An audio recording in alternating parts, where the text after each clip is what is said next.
Je réponds au nom de Daniel Salipaï, natif du Congo-Kinshasa. Actuellement, je suis en Biélorussie, précisément dans la ville de Grodno.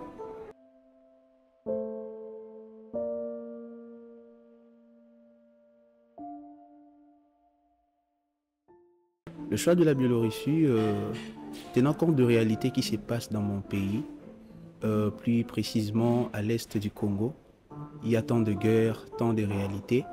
Et là où je suis, à Kinshasa, il y a eu vraiment pas mal de circonstances et situations. Et quand j'ai vu une opportunité qui s'est présentée de la Biélorussie, je me suis dit, pourquoi pas y aller? C'est un peu ça. Ok. Et comment se passe votre journée typique étant étudiant en Biélorussie? Bon, tout comme tout étudiant, ce n'est pas si facile. Je commence toujours ma journée à la fac. Et après fac, tu dois aller un peu te détendre puisqu'il y a eu accumulation de matière, puisque la langue russe n'est pas si facile. Mais au moins avec cette volonté, cette détermination, ça nous permet en sorte de nous tenir toujours. Et c'est pourquoi après chaque cours, je me balade un peu pour me relaxer, me détendre. Et en retour, je dois aller cuisiner puisque je suis seul. C'est un peu Et ça. quelles sont les villes que vous fréquentez le plus souvent ici? Par rapport au lieu que je fréquente trop, j'aime trop me balader, j'aime trop rester là où il y a du calme. Entre autres, il y a le musée près du lac. Je me détends trop souvent là-bas.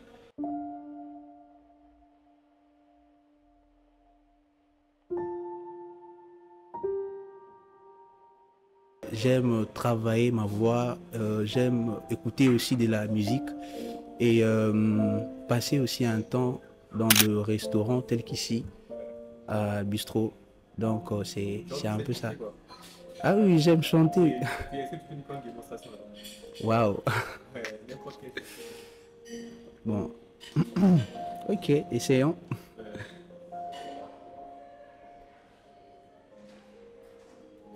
Le nom de... Avec ça, ça non, ne... tu peux chanter quoi.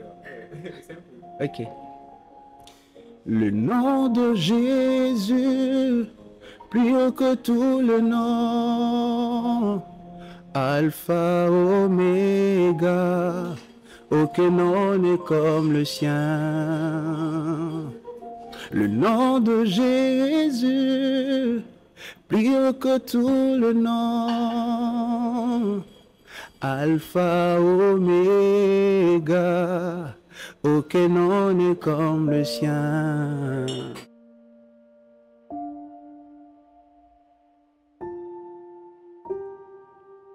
Mais dis-moi un peu concernant la vie sociale. Est-ce que tu as déjà des amis biélorusses ici? Depuis que tu as fait ici? Normalement, avec l'apps que j'ai déjà, je me suis fait pas mal de amis. Biélorusses? Ah oui, et si je ne m'abuse pas, mon premier ami, c'est un garçon, Artyom, que je salue. Ouais. Privet, Artyom. Encore, il y a Denis, il y a Vania, il y a Katia, c'est une dame. Il y a Valentina, il y a Thioma, il y a Victoria. Donc, pas mal de amis Et ici, en Biélorussie. comment tu as fait pour les rencontrer? Pour le rencontrer, au fait, c'était juste une question de fréquentation, disons. Puisque à chaque lieu où nous y allons pour nous détendre, il y a aussi de Biélorusses Qui sont là qui ici? sont là aussi. Ouais. Donc, et tout d'un coup, on se salue, on se donne nos noms, tout ça. Tu viens d'où? Je me présente, je viens d'ici, c'est là, tu en connais. Et du coup, il y a aussi ceux-là d'ici qui connaissent déjà les Congolais. Ouais. Et c'est là même qui te salue en français et en anglais. Ouais. Et tout d'un coup, on s'est dit, moi, je t'apprends le français et en retour, tu m'apprends le russe. Donc, c'est un peu ça.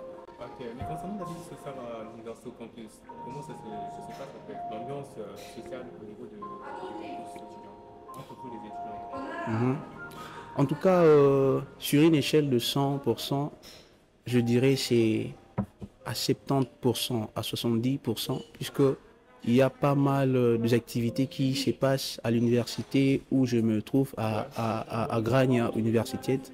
Donc, il y a des activités para-universitaires. Il y a des matchs qui s'organisent entre étudiants et entre des institutions, des facultés, disons. Et puis il y a aussi de temps tel que la fois passée, il y a eu une activité là qui parlait sur le Miss et les mystères. Donc c'était vraiment hyper wow. Donc il y a de l'ambiance et tout se passe bien.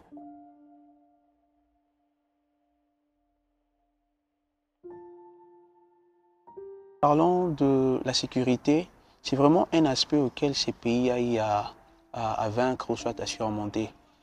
Il y a vraiment une sécurité qui est assurée dans ces pays. C'était pendant la festivité de Noël et puis bonne année. On a eu à effectuer une sortie ensemble avec mes frères, avec ma sœur également. Et en rentrant, c'était déjà une affaire des minutes, passées des quelques minutes ainsi. Et puis, du coup, on marchait, on rentrait à l'hostel avec tous nos biens sans crainte. Ma sœur avait son XR, mon frère également. Nous tous, on avait tous nos biens et puis quelque chose en poche. Donc, nous étions sans crainte puisqu'on savait que personne ne peut venir tout du coup comme ça, nous agresser, tout ça. Et puis, nous sommes y revenus sains et saufs. Donc, c'est vraiment parmi les aspects qui sont bien assis dans ces pays. Mais comparé à ton pays, comment ça se passe en fait? Parlons de mon pays, lorsqu'il faisait déjà tard, à partir de 22 heures, et surtout lorsqu'il plaît, il fallait déjà cacher tous ses biens. Ton téléphone devrait être dans les habits, ton argent dans les chaussettes, dans les chaussures, tout ça par crainte d'être agressé. Par crainte d'être agressé, chose qui est totalement différente de là où nous sommes ici. Donc c'est vraiment un point, un aspect qui est bien assis, bien établi dans ces pays.